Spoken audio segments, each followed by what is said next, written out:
would tell you that in 2020, the Middle East is a new place. As a result of the Trump administration's efforts in the Middle East, 4 nations have signed peace agreements with Israel, including the United Arab Emirates, Morocco, Bahrain, and Sudan. War no longer has to be an assumption. Alongside the peace agreements, there are also signs that Middle Eastern countries are agreeing to proactively tackle anti-Semitism. We have seen recently an announcement from Saudi Arabia that they have removed a significant amount of their anti-Semitic material from their school curricula. In this episode, we sit down with Eli Kohanim, the U.S. Deputy Special Envoy to monitor and combat anti-Semitism. To forward these efforts, the Moroccan NGO, the Mamouna Association, has partnered with the U.S. State Department, a move lauded by Morocco's ambassador to the U.S., Princess Lala Jamala Aloui.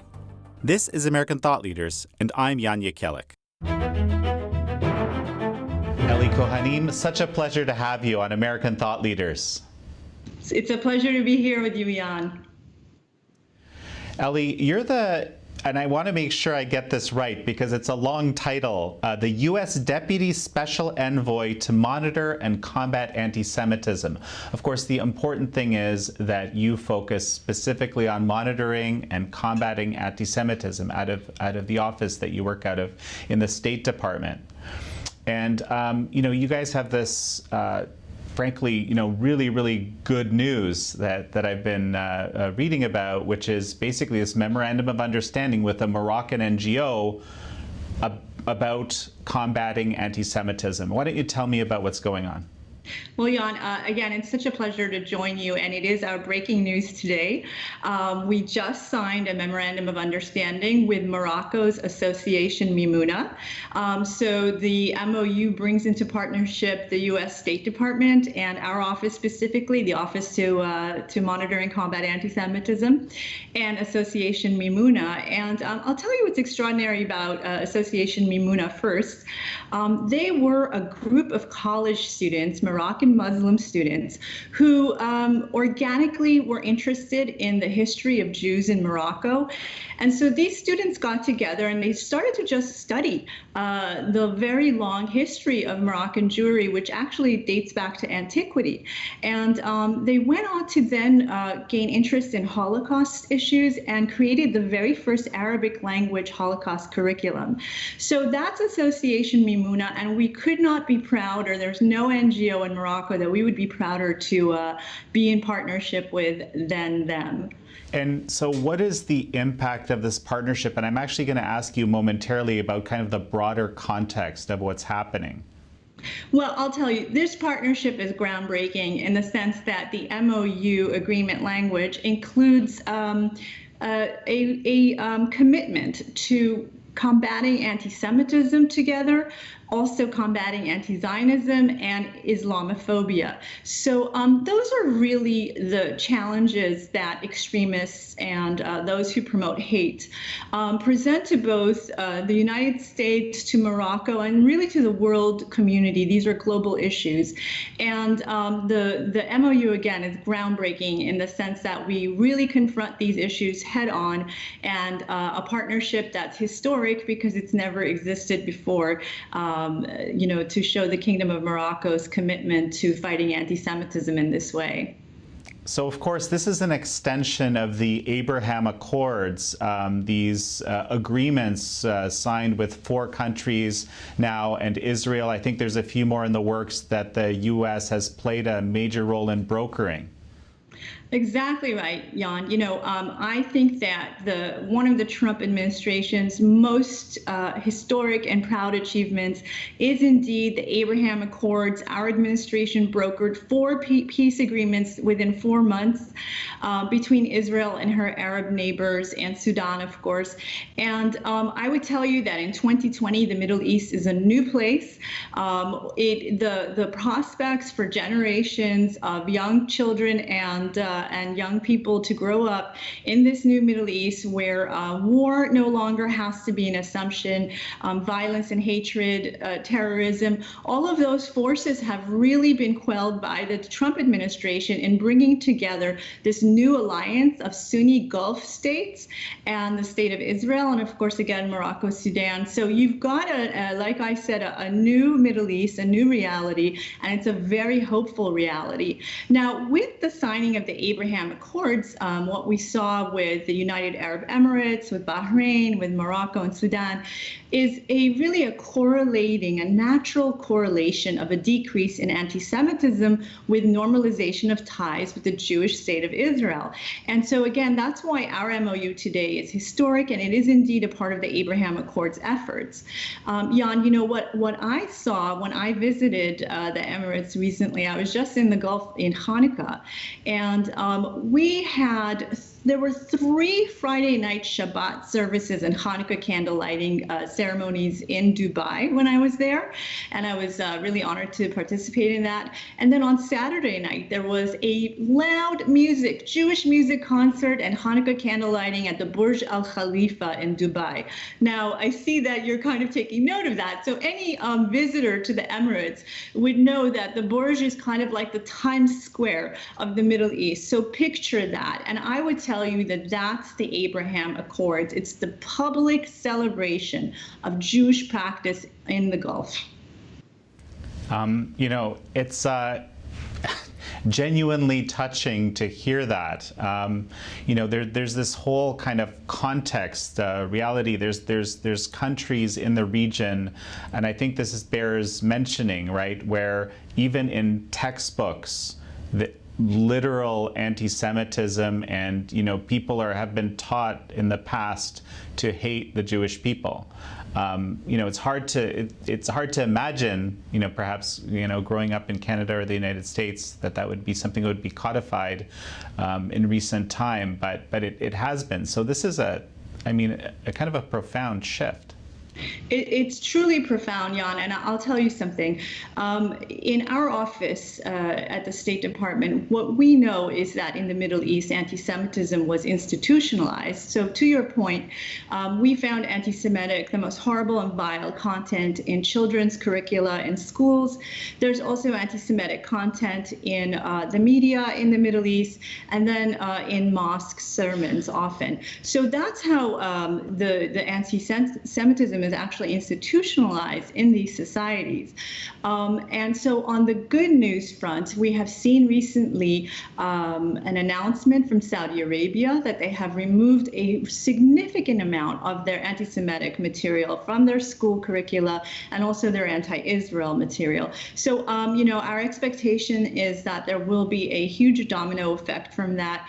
We've also been in touch with Qatar, and their government is also tremendously interested in revising textbooks, and in Morocco, right before the signing of the Abraham Accords, there was an announcement made that not only I really don't know if the Moroccans actually even had anti-Semitic material in their curricula, but the announcement was made that they were now going to include Judeo-Moroccan heritage in their curriculum. And so, you know, Jan, that is when you look into the future and you hope to end the cycle of violence, you hope to end the indoctrination of innocent children in hatred. The first step, obviously, is to remove the hate, but then the next step, really, in trying to create a better world, is to teach philo-Semitism. It is to teach the long contribution of Jews in the Middle East. And Jan, if I may share a little bit about myself, I was born in Iran myself,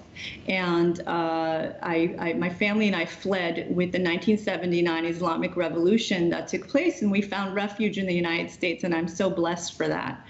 The reason I share it in this conversation is that over 800,000 Jews who are indigenous to the Middle East East, these are some of the most ancient communities in the world, were forced to flee, starting with the creation of the State of Israel until this day, because governments began to enact anti-Semitic laws, and there were pogroms and other events that took place. And so what we're seeing now with the Abraham Accords is almost like a reconciliation of history. Now, I don't know if we're going to see necessarily the same countries have Jewish communities again, but what's incredible to watch is that there are new Jewish communities being built and new synagogues being built. And so, again, I'm very hopeful for a brighter future for this region.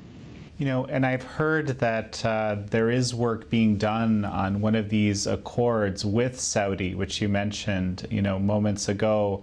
Of course, you know, I think that's the one that many people would find most remarkable if that is achieved. Do you know anything about that? Its progress, its future? You know, I am just tremendously, again, I'm very hopeful about the leadership of Saudi Arabia. I can tell you personally that we have partnered very closely in our office and myself with Saudi Arabia's Sheikh Dr. Mohammed Al Isa, who is the head of the Muslim World League, which is the largest Muslim faith-based organization in the world. And Sheikh Dr. Al Isa has been a tremendous proponent of peaceful coexistence, of interfaith understanding, such that this year he took the first delegation of Muslim faith leaders to visit Auschwitz. This was a truly historic occasion, and we are always so grateful to Sheikh Al Isa for his leadership and for everything that he does truly to create an atmosphere of peaceful coexistence between all peoples. That's amazing to hear, frankly, and I also understand, you know, in this memorandum of understanding, you do mention that this isn't just about combating anti-Semitism; it's about combating Islamophobia as well. Correct, Jan. You know, look, there's no nobody benefits from any hatred in this world. We really must eradicate all hatred, all extremism, and so that's something that the U.S. State Department is clearly dedicated to, and as well Association Mimuna. So that is another challenge for everyone to confront. And I would tell you that just speaking about Sheikh Al Isa that I just mentioned. The Sheikh has worked very hard to kind of spread the message that, in fact, oftentimes it's actually radical Islamist extremism and extremists who, in their work, when they are brainwashing children to extremism, to acts of terrorism, when they present a picture of Islam and Muslims to the world that is, you know, to his belief, completely inaccurate depiction of what Islam is, they are in fact causing Islamophobia, because what are, you know, Westerners to believe? Often Westerners don't know the difference between radicals, moderates, and they don't know how to distinguish between these very, very different groups. It's often, you know, again, Westerners often don't understand that the extremists are a very small minority of Muslim populations.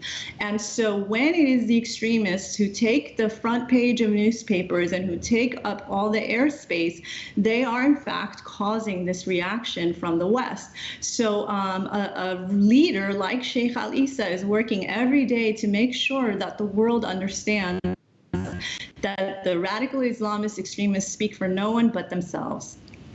You know, another thing that really caught my eye with respect to these efforts to combat anti-Semitism from this administration was this executive order. I think it's just about a year ago, maybe a bit longer, that it came out.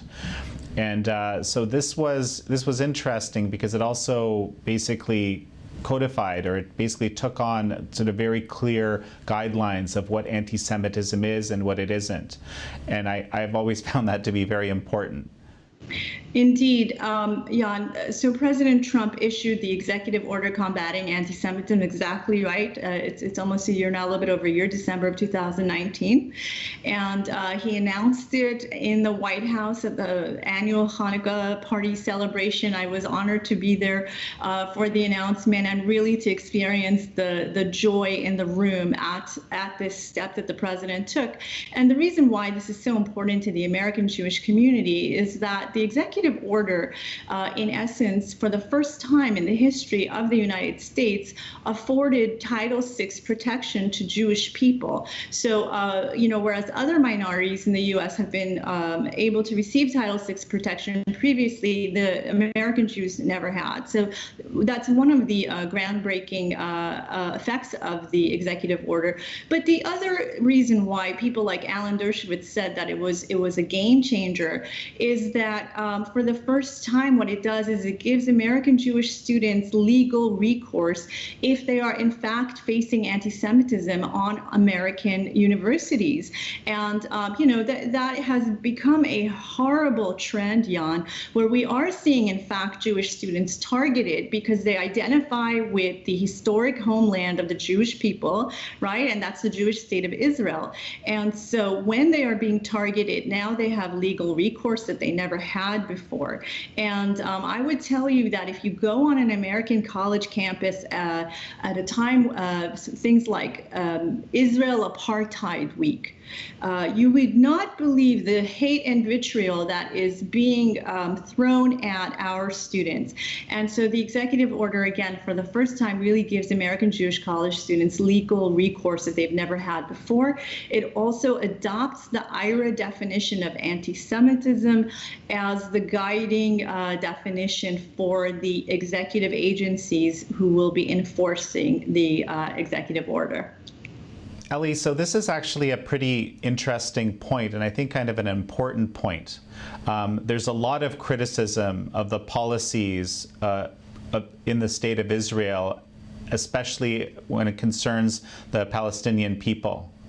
And that, arguably has sometimes goes into the realm of anti-Semitism, but at other times does not. And how do people grapple with that? How do you grapple with that? Jan, the International Holocaust Remembrance Alliance working definition of anti-Semitism has been accepted as the gold standard of the definition. And underneath it, there's about 20 examples of when speech or actions have crossed the line into anti-Semitism.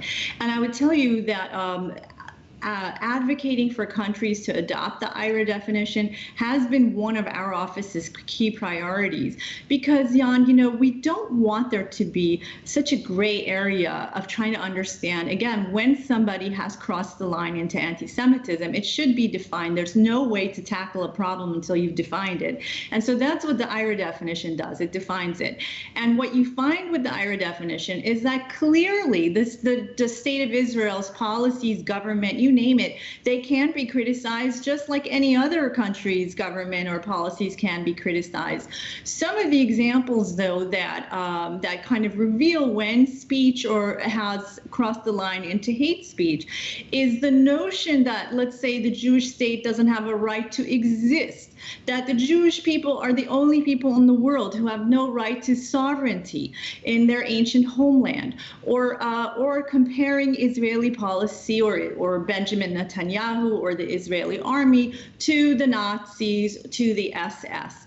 And while to your ears and my ears, these kinds of comparisons sound so wild and ridiculous, you just have to look at social media and you have to see what's going on to understand that, sadly, Israel is constantly compared to the Nazis. So, while the Jews, of course, were the victims of the Nazi Holocaust. So that kind of truth and irony does not have any bearing on the haters. So that's why the IRA definition is indeed very helpful, and I always recommend that people look it up. It's Googleable, and you can really help understand the fight against anti-Semitism and what it entails.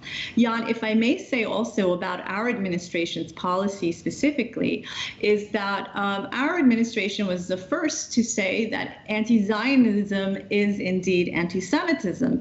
And again, it's the notion that when people talk about Israel, they talk about Israel's very right to exist. Now, again, when I hear people criticize America, nobody says, well, does America have a right to exist? People, you can name a country, Turkey. We don't like Turkey's policy today. Does Turkey have the right to exist? That's not a conversation that takes place truly to any other country other than the Jewish state of Israel. And so that's why our administration put forth the policy that anti-Zionism is anti-Semitism. And from that notion came a lot of the steps that we took, including bolstering and strengthening the Jewish state of Israel, including confronting the threat of Iran, which is the #1 state sponsor of anti-Semitism in the world, and including, staying side by side with Jewish communities all over the world and demanding security protection, demanding that Hezbollah get designated by governments as a terrorist organization in its entirety, and so on. A lot of our steps in preventing anti-Semitism came from the understanding that anti-Zionism is indeed anti-Semitism. So, a lot of, I think, of the focus, at least in parts of the human rights community that I'm familiar with, is on, for example, the suffering of the Palestinian people, which clearly is real, right? And I guess the argument is, well, it's Israeli policy that's responsible for that, right?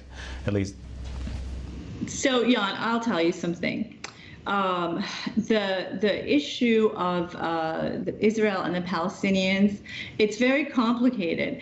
And so I think the first thing that your audience needs to understand is that there's a lot of history here and there's a lot of nuance. What I would comment on specifically is that a lot of what people will read in newspapers is that the conflict the Israeli-Palestinian conflict will be presented as a conflict over land or a conflict over borders. But what we know to be true is that this is an ancient region, and there's a religious element to it. There are a lot of nationalistic elements to it. There's a lot of nuance in what's going on. And so, for example, what is that, Judaism is the first monotheistic religion. Judaism came first. Following thousands of years later, you have the rise of Christianity, and then thousands of years later, you have the rise of Islam, right? So that's the history of the region. And you have to understand that from the very beginnings, their conflict was created because there's the religious notion of which religion is the true religion, which God is the true God, and who has the right to the land, right? So these are issues that, again, are so complicated, so deep, that I think that the facile way of looking at the region and trying to pretend that these deep issues don't exist never lends itself to actual peacemaking. So part of what any real peace in the Middle East requires is indeed the desire for peaceful coexistence. The desire for the faiths to live side by side. And that would require that the Palestinian leadership really accept Israel as a Jewish state in the region that is here to stay. When I mentioned earlier that the Middle East is a new region in 2020, it's because with the Abraham Accords, what we know is that the Gulf Arab states have clearly signaled they understand that Israel is here to stay, as has Egypt, as has Jordan, as has any moderate and normal country in the region. So now what we see in 2020 is a clear delineation of those countries that understand that the way forward is moderation, it's acceptance of the existence of Israel, and is building bridges between their people and the people of Israel and moving forward. So that's one option. The other option is rejection, continued terrorism, and continued calls for violence. And so I think what the Israelis always hope for is that the Palestinian leadership will truly accept a desire for peace, for acceptance between both sides, and for a desire to move forward for the betterment of both of their children and grandchildren. Well, I think, I imagine, or I hope that around the world people hope for this kind of a resolution as well. What's really interesting to me is that when the idea of moving the U.S. Embassy in Israel to Jerusalem was broached, on the idea, it was met with a lot of resistance. It was supposed to be moved for a very long time. That decision was deferred for a great many years. And so this administration did it. What are the implications of that? What is the impact of that? Why was that important in your mind? Yeah, that's a great question, because I think it hits at the U.S. move of America's embassy to Jerusalem. I think was in some ways the first step towards the peace that we are seeing in the region, and I'll explain why. When you hear President Trump's telling of the story of when he started to think about moving the embassy, and the word started to get out, and he was getting phone calls from world leaders, and everybody was telling him that this was going to cause World War III, in essence, right? This is what world leaders were calling him, and he says, when he tells the story, that he stopped answering the phone at some point. What we saw, in contrast to all of those predictions and the entire kind of foreign policy chattering class and the foreign policy wisdom, was that the United States indeed recognized Jerusalem as the ancient capital of Israel and moved the American embassy to Jerusalem accordingly. And so what we saw after that was actually a complete lack of reaction on the so-called Arab street. There was just no reaction.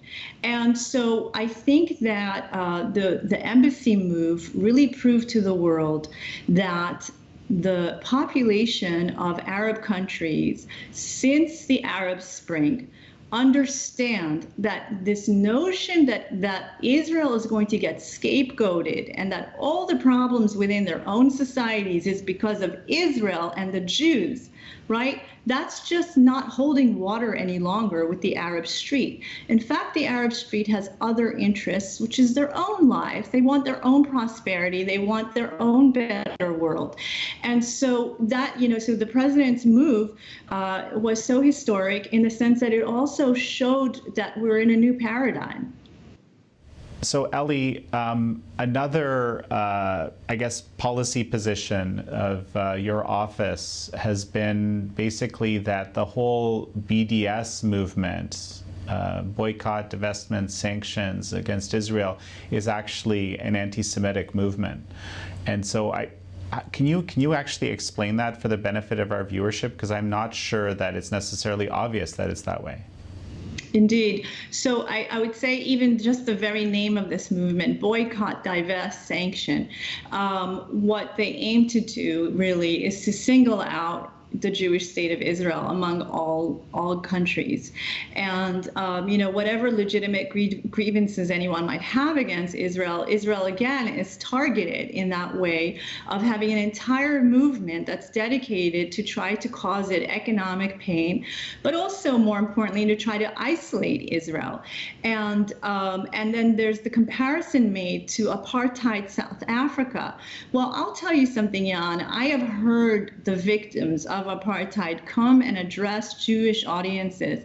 And you know what they've said to us time and again? That is a complete insult to the experience that they went through as Africans in apartheid South Africa, where indeed there was laws on the books discriminating against them, and where there was indeed an apartheid system, and indeed they were third-class citizens, and there was tremendous abuses going on. So now anyone who visits Israel today, you can see it on the streets. It's right there in front of your face. You see Jews, Muslims, Christians walking down the streets together, sitting side by side on buses. Israeli Arabs have full Israeli citizenship. They have full voting rights. They have full access to government benefits.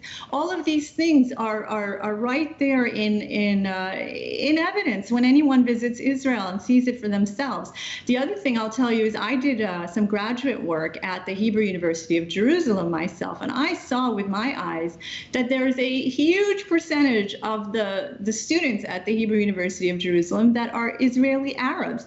In fact, I think I've heard that the student rate is becoming that almost to the point where the Israeli Arab population is the #1 population of students at an Israeli university like Hebrew University. So that's what's going on in Israel. And so to try to smear that democracy with this label of apartheid and to call for BDS against Israel, it's just a travesty of justice, and the United States cannot stand for that. And so our administration has said that indeed the BDS movement and nonprofits organizations that engage in BDS are anti-Semitic.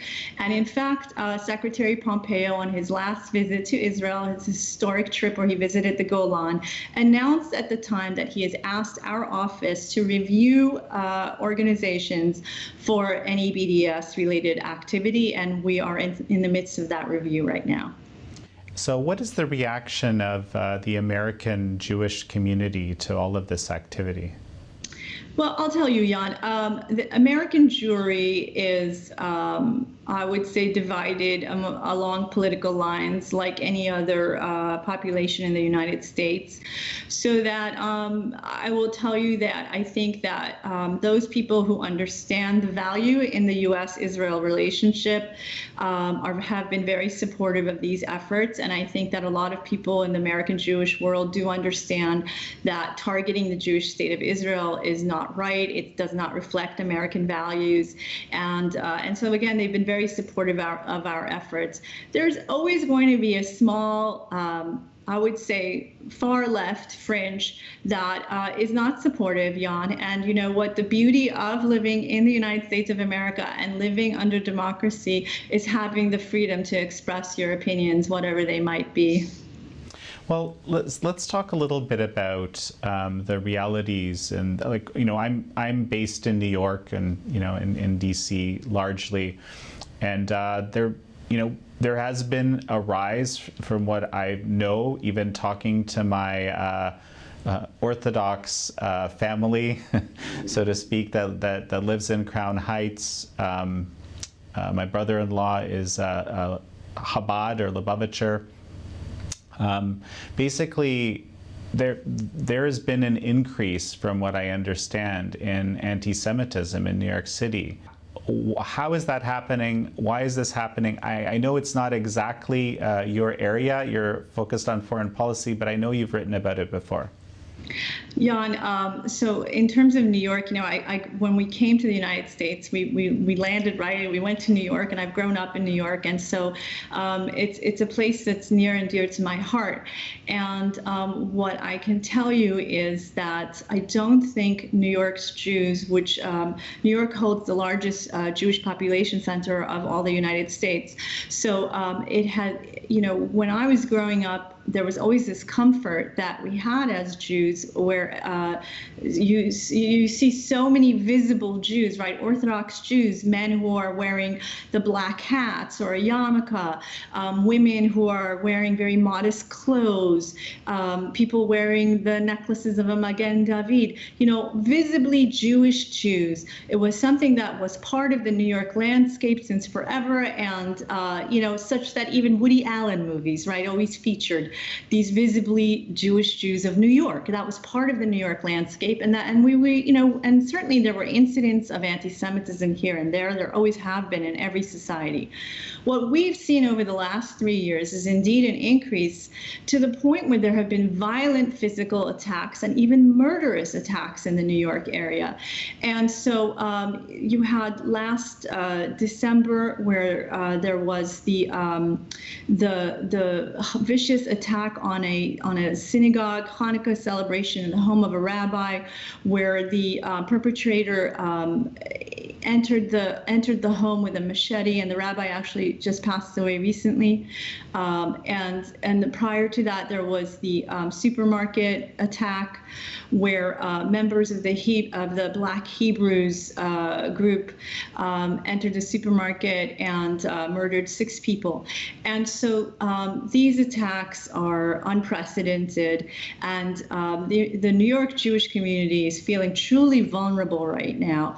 And Jan, I wrote an opinion piece recently in Newsweek where I wrote about this, because I simply wanted to draw attention to the fact that there are some people who would have you believe that the only threat of anti-Semitism in the United States emanates from white supremacists. And while we cannot belittle the threat that white supremacists pose, and in fact they do pose a very strong threat, because the Pittsburgh synagogue shooting attack was undertaken by a white supremacist, as was the Poway synagogue attack. So those were the 2 deadliest attacks in the United States. Anti-Semitic attacks, I should say. And so that threat is real. But at the same time, there is a threat that is emanating from non-white supremacists. In the case of New York, those 2 deadly attacks that I just mentioned were perpetrated by African Americans. And so what I think is not helpful to understanding anti-Semitism is to try to label it as a white issue, a black issue, or to try to politicize it as the radical right wings, white supremacists, it's the radical left wing so-and-sos, it's the radical Islamists. Certainly those are the points of hate that are coming at Jews. But let's not get politicized. Let's not get distracted by where on the political spectrum does the hater come from, and therefore I'm going to use the issue of anti-Semitism as a political football. When people do that, all they are doing is really leaving the Jews vulnerable to further attacks. Anti-Semitism is a sacred subject, and it should not be politicized. What do you mean by that exactly, that it's a sacred subject? That's interesting. Jan, what I mean by that is that the hatred of Jews is considered the oldest hatred. It's an ancient hatred. It has plagued the Jewish people wherever we have gone. And I would say also that the Jews have often been the canary in the coal mine, in the sense that the hate that starts with the Jews never ends with the Jews. And so in history, when you look at places, for example, at the Spanish Inquisition in 1492, well, the King of Spain has since then in recent times said that he thinks that the Spanish Inquisition was the turning point for Spain in history, where they went down ever since. You can say the same thing about what took place in Europe with the Holocaust. The European continent was devastated as a result of the Holocaust and the events which led to World War II. Now imagine if those 2 societies, instead of allowing the hatred of Jews to continue to grow and then eventually to eat up their entire societies and destroy them, if they had put a stop to it and in the first place.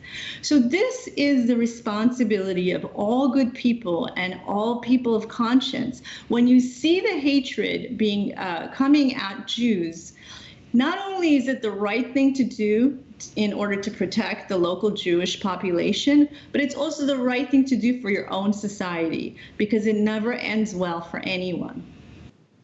So, Ellie, how do you expect this executive order on combating anti-Semitism, frankly, the work done around the Abraham Accords to broker them, and other State Department policy related to anti-Semitism, how do you expect that to hold up under the incoming Biden administration?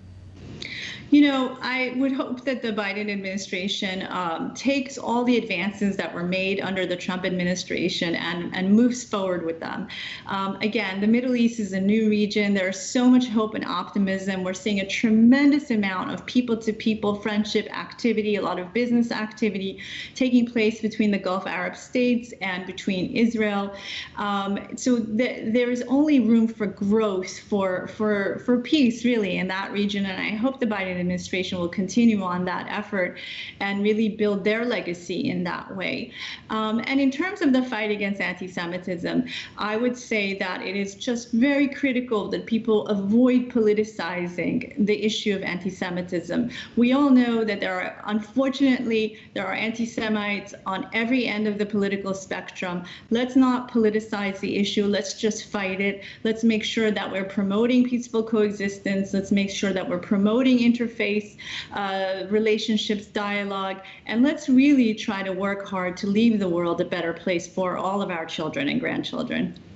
Any final thoughts before we finish up?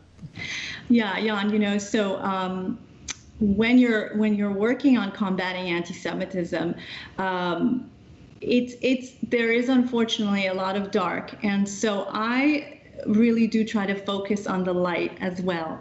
And when I speak to Jewish audiences, I always tell them that we should not feel alone, that Jews should not feel alone in this fight. I have met so many, many people in my position, people of good faith and goodwill. I know that the Jewish people do indeed have partners.